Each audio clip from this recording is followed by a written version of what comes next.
Place, Western New South Wales. The time, the early days of settlement. What was happening? The perennial vegetation was being removed. Large-scale land degradation was taking place. Wind and water erosion was rampant. The causes? Overstocking, rabbit plagues, and drought.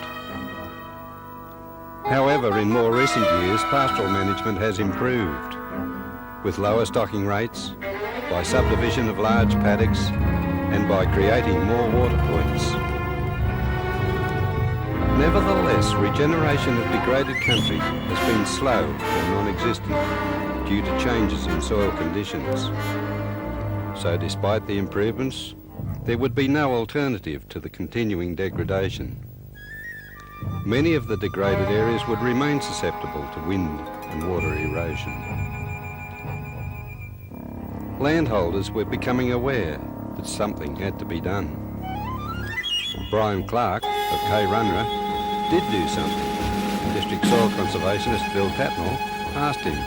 Just over here, Brian, we've got an interesting area that has got lines of blue bush in them, and looks like the seed's been caught in some sort of a furrow. Can you give us a bit of background to the area that we're looking at here? There used to be an old road that was cutting in closer and closer to our left, and one day we're coming home with the old tractor. We put in a couple of furrows to force the road out a bit further, and after a year or so we noticed what was happening with the black blue bush, and I guess that's the start of all the ripping we did in the areas. What about the cost? This afternoon from the plane. Who could afford it? And that's how it virtually began about in 1965. In 1986, the Soil Conservation Service of New South Wales began by establishing the Broken Hill Land Reclamation Demonstration Program. Running for a period of 4 years, this program will develop technology for contour furrowing and seeding. We'll demonstrate the effectiveness of furrowing as a reclamation measure. We'll make available the resources necessary for more widespread implementation of furrowing programs. The essential nucleus of the program is an 80 horsepower wheel tractor.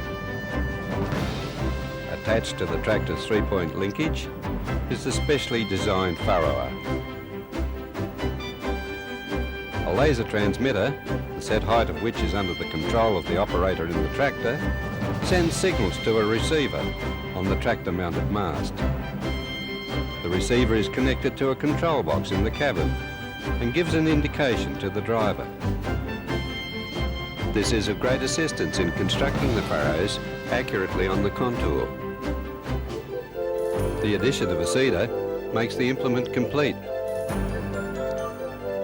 So the Broken Hill staff of the Soil Conservation Service have implemented a number of innovations that enables the surveying, furrowing and seeding to be a one-man, one-pass operation. The unit is even complete to the extent of providing camping facilities for the operator. And when it is time to move camp, the whole setup can be moved as an articulated unit.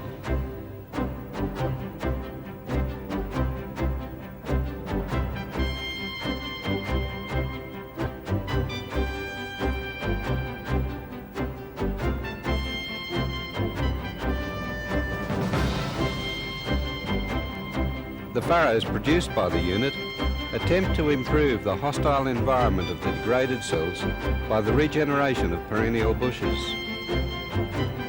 Results so far have shown that this can be achieved in the following ways: by providing sites in which seeds, organic matter and sediments can lodge, by reducing conditions of high runoff and sediment loss caused by low infiltration rates, by leaving ridges of cloddy material in windrows above the soil surface, thus reducing the effects of wind blasting, by retarding runoff rates and increasing leaching effects. Furrowing also reduces high salt levels in the soil surface. Research has shown that the spacing of furrows has a marked effect on the amount of moisture available for plant growth.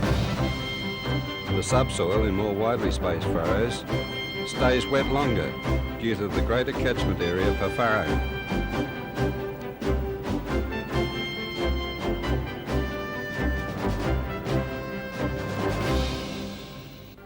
Furrows should ideally be placed near a natural seed source.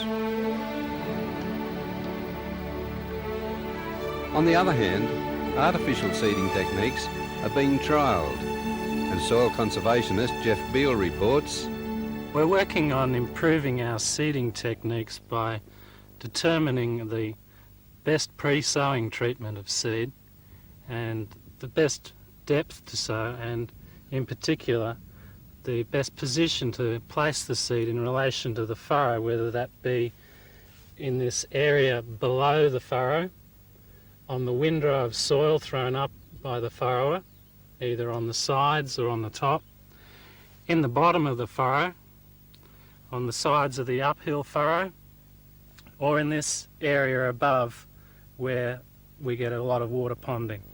the species being investigated include perennial saltbush, black bluebush, old man saltbush, prickly wattle, and perennial grass species. Furrows of the current design, surveyed close to the contour, maximise runoff control and will not cause an erosion problem in the event of heavy rain.